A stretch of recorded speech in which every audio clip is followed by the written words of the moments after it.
What's going on, guys? Welcome back to the CW Clinic. Episode 30 coming at you. We are going to talk about something today that I feel many people avoid.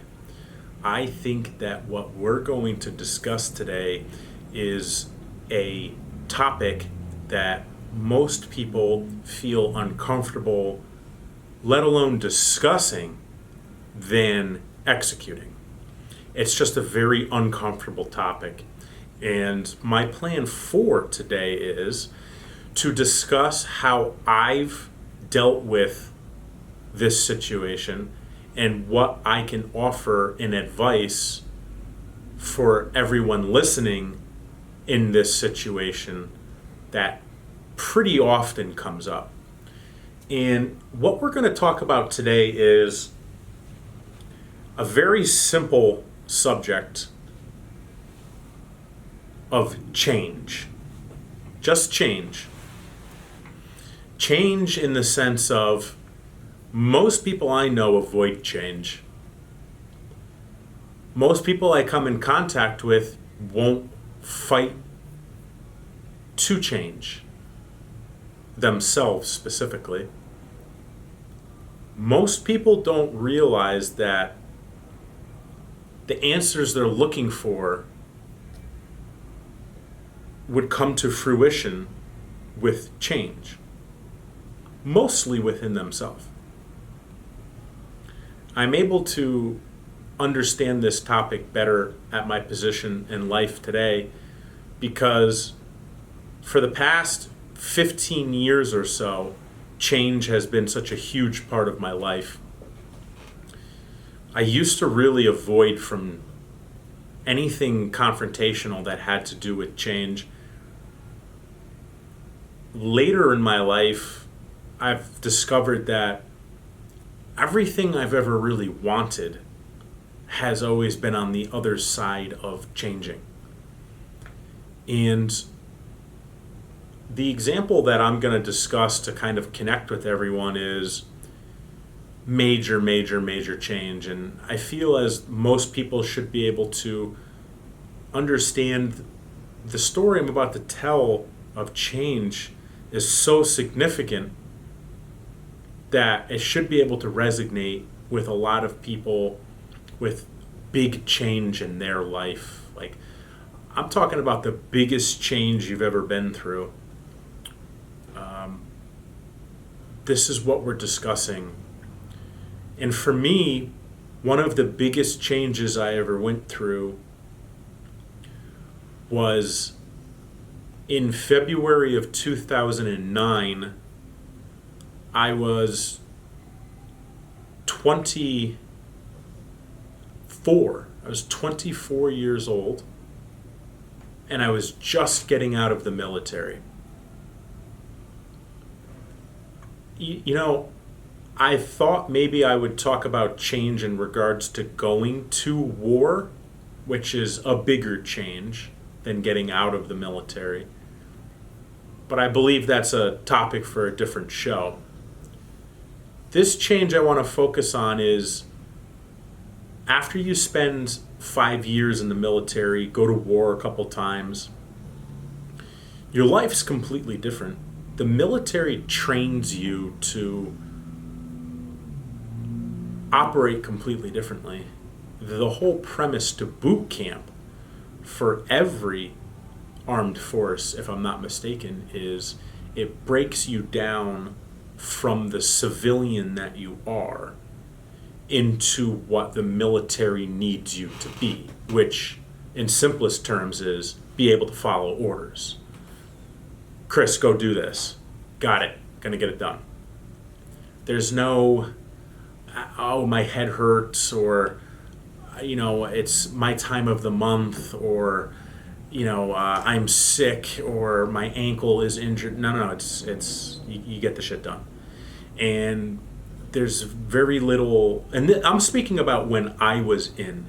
The military has changed a bit since I've been out, 10 years now, but at that time, there was no my feelings are hurt, or I don't feel good, or I can't do this.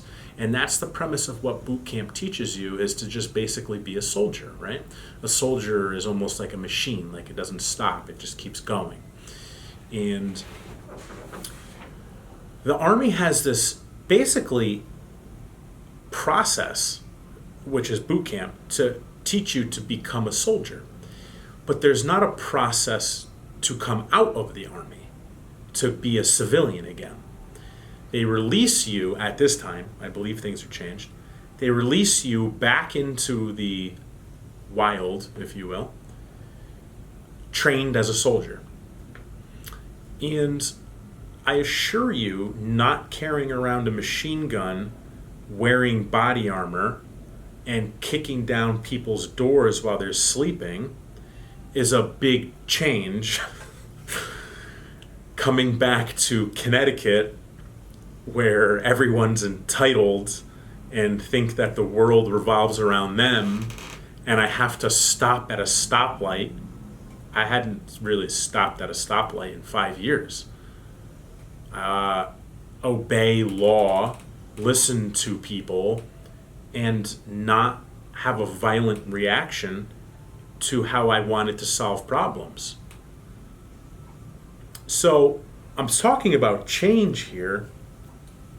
I find it really interesting that now I believe the military has a exit strategy for their soldiers, or whatever the term is. You know, the Navy has their seamen. the Marines have their Marines. There's no name. It's, you're a Marine if you're a Marine. There's like nothing, in the Army you're a soldier.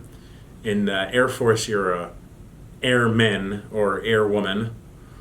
In the Navy you're a seaman or a seawoman. In the Marine Corps you're Marine Corps. I don't know what the fuck they call the Coast Guard. Probably just pussies.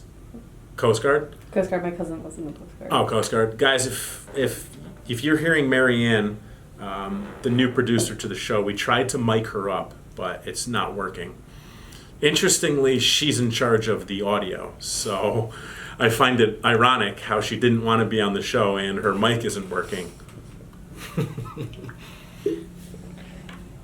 Anyways, so, so there's no exit strategy then. There was an exit strategy then, but I believe now the military has gotten in so much trouble from people getting out and still beating the fuck out of everybody because it's commonly accepted, and or just being extremely violent, especially soldiers like me who at the time had some of the select jobs that were extremely violent. We're talking about there's only a few jobs in the Army out of 220 of them that you're trained to be a violent motherfucker. That's literally what you're trained to do, amongst other things.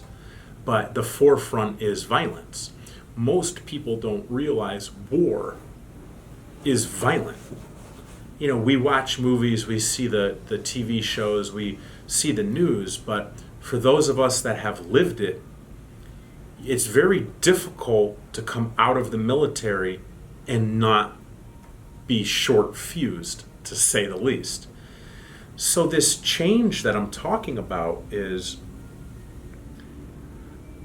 not just getting released back into the world as a civilian, but it was also a lot of, I knew I had to change. I had to change because I couldn't blow through stoplights and stop signs and punch people because I was mad, or carry around a machine gun because I felt safe with one and felt unsafe without one. So one of the first things I ever did was I walked myself down to the VA and said, I need to speak to someone regularly on a weekly basis. I need to understand what's going on. And that is the beginning. That was 10 years ago, and I've on and off talked to someone at the VA for a decade. And keep in mind, you're taught when you're in the military that you're soft if you talk about your feelings, let alone being a man. being raised as a man, for the most part, you're taught don't talk about your feelings. But I didn't look at myself as weak asking to talk to someone. I knew that I had to change. And the irony is, 10 years later, I still know I have to change things about myself. It's an ongoing journey. But I assure you, if you're that person that thinks you don't need to change a thing about yourself, you will get nowhere in life. You will stay right where you are. Now, most people don't mind that. They accept normality, average, and that's fine. But that's not for me. Average is not something that's for me. I grew up average.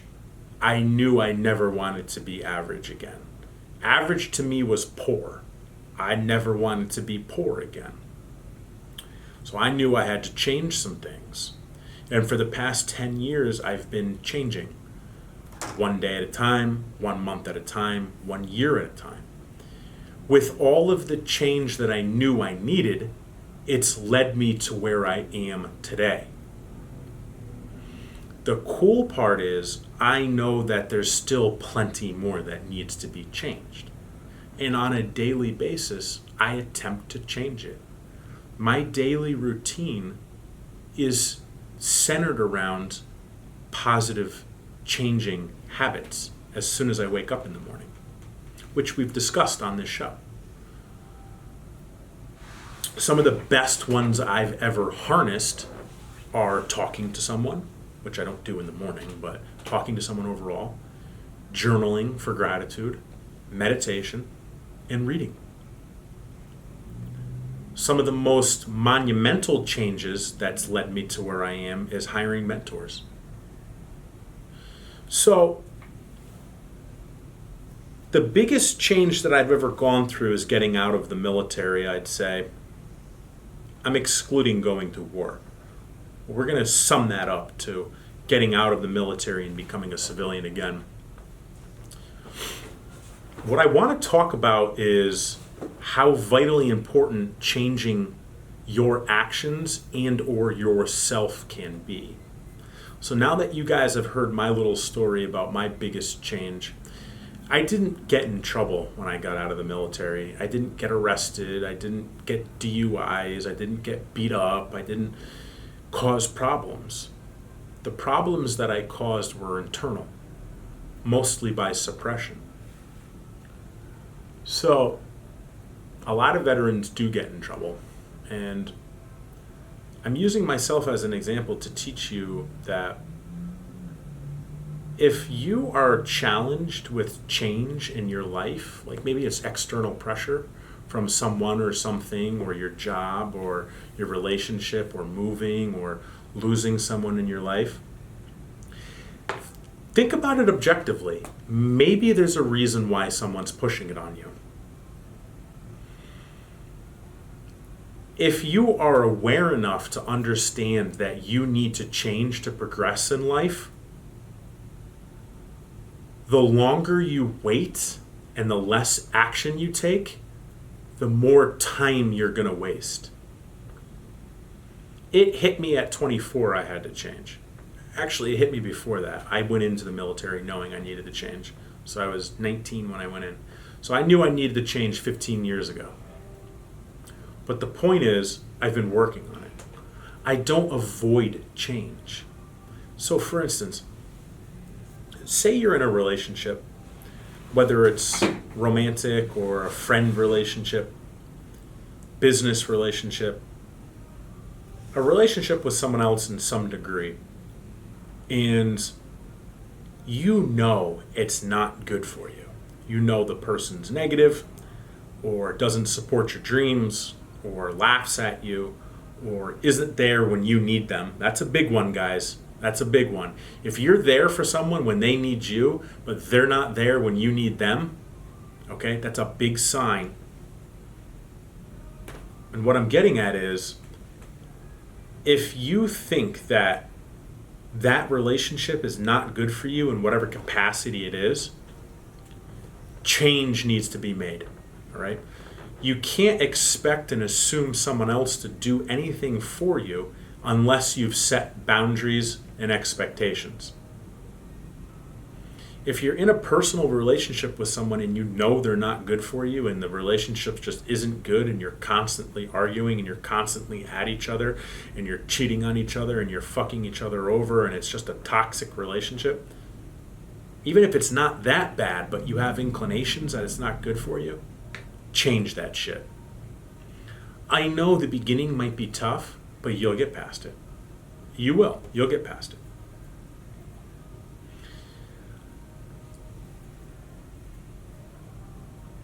Another piece that I think most people avoid when it comes to change is their job.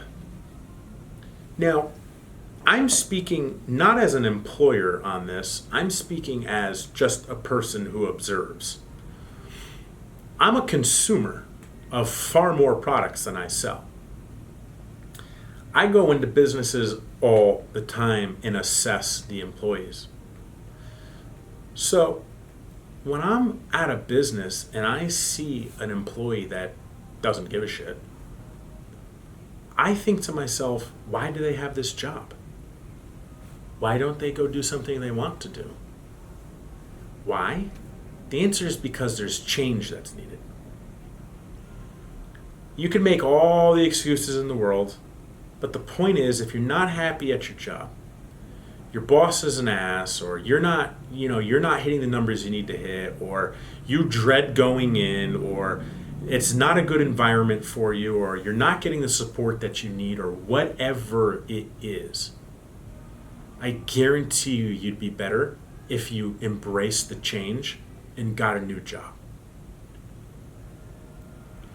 I find more people are unhappy with their jobs than they are happy.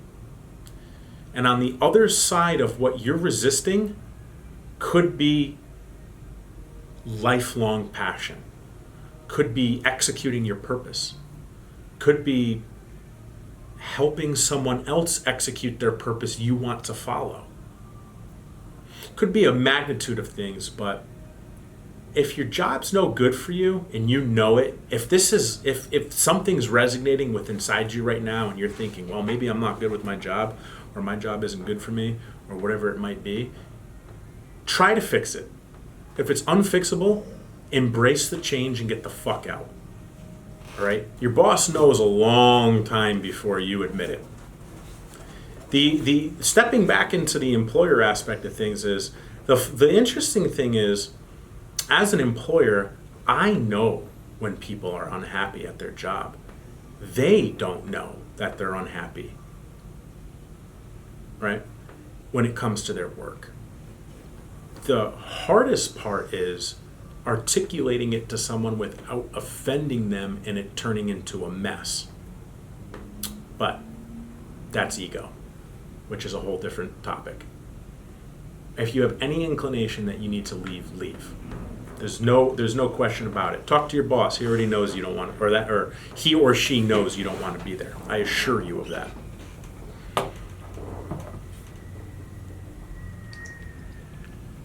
Here's one for you. Think about where you live. Do you like it? Is it a good environment for you? Is it too loud? Is it not quiet enough? Is it not busy enough? Is there not enough going on?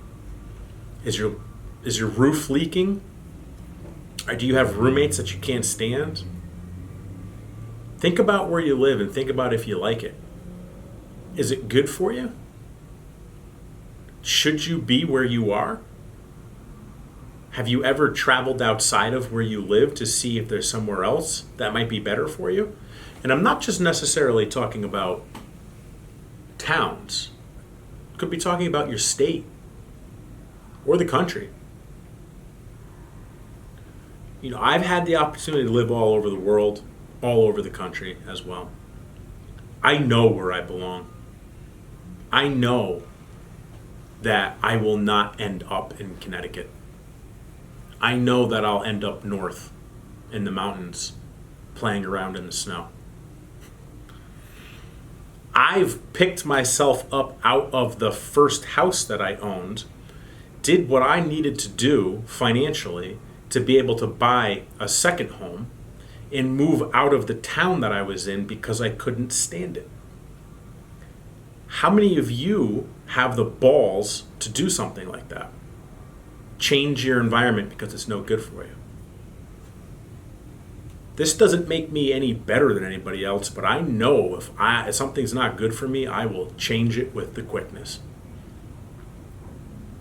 And this is a piece of just a little bit of continual self-awareness that I work on, but if you don't like where you live or your environment, or there's toxic people in your house, or there's toxic neighbors around you, or your town is toxic, or it's just not good for you, get the fuck out. Changing your living environment could yield a all new mindset for you that's positive and happy and healthy and loving. I don't have a wife. I don't have a second income. I can't look at my partner and be like, hey, this isn't any good here. We need to change this. Let's do it together and get out of here. No, it doesn't work like that. If I needed to change my environment of where I live, I figure it out and I go and change it. You should be doing the same thing too. A friend of mine told me a story that he lived in Washington, D.C. and was one of the most successful entrepreneurs and businessmen in the city. He had all the nicest watches. He had all the nicest cars. He could buy whatever house he wanted. He outgrew the city. He moved to South Florida near Boca, where everyone's filthy rich. And now he's growing within the environment because it forces him to. That's applicable to me. It could be applicable to you guys, but think about it. If you're not enjoying where you live, get out. Don't make excuses. I don't have the money. I don't know how. Blah, blah, blah, blah. Go fucking figure it out. Next, let's talk about change when it comes to losing someone. At this point in our lives, a lot of us have had to bury a relative or bury a friend. Something that I learned recently, burying my dog of 10 years, Frank, I just embraced the change. I mean, I was a little upset, I'm not going to lie, but I didn't drag on. I just accepted the change. It was a change in my living environment. It was a change in my day-to-day life. It was a change in everything. And I looked at the situation as detrimental, but I looked at it as change that needed to happen. He needed to leave. He needed to move on. It's selfish of me to need or expect anything more of myself than understand that there's change that's in place, accept it, and move on. That might sound cold, but the point is it's embracing change that needs to happen. If you lose someone or you lose an animal, prepare yourself for it so when the time comes you can move past it. I know it's not as simple as it sounds, and I would never say that it is, but being able to understand change is vitally important, especially when it comes to people and animals. Don't fight death. Embrace it, understand it, and know that you'll likely see the person again. Change is a tough one. I mean, I've buried my father, and I was 19 years old. I was at war. I had to fly home. I get it. I know it's hard. I'm not downplaying anyone's life.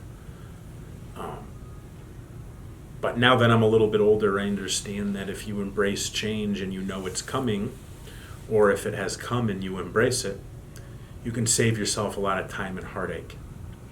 And that brings me into one of my last points here, guys, when it comes to change. What we just discussed, new job, relationships, moving, losing people in your life, if you can see what I'm saying and understand it for what it is, you'll save yourself a lot of heartache, a lot of money, and most importantly, a lot of time. Heartaches come and go. Money comes and goes. More money out means more money in. If I spend $1,000 there, I know another $1,000 will come back differently. Time you can never get back. If you understand what I'm talking about with change, you can save yourself time. Going back to one of my initial points here, 10 years ago, I went through the biggest change of my life. 10 years later, today, we're on the horizon of a new decade, 2020 to 2030. If you can embrace change going into the next decade, you too can create anything you put your mind to.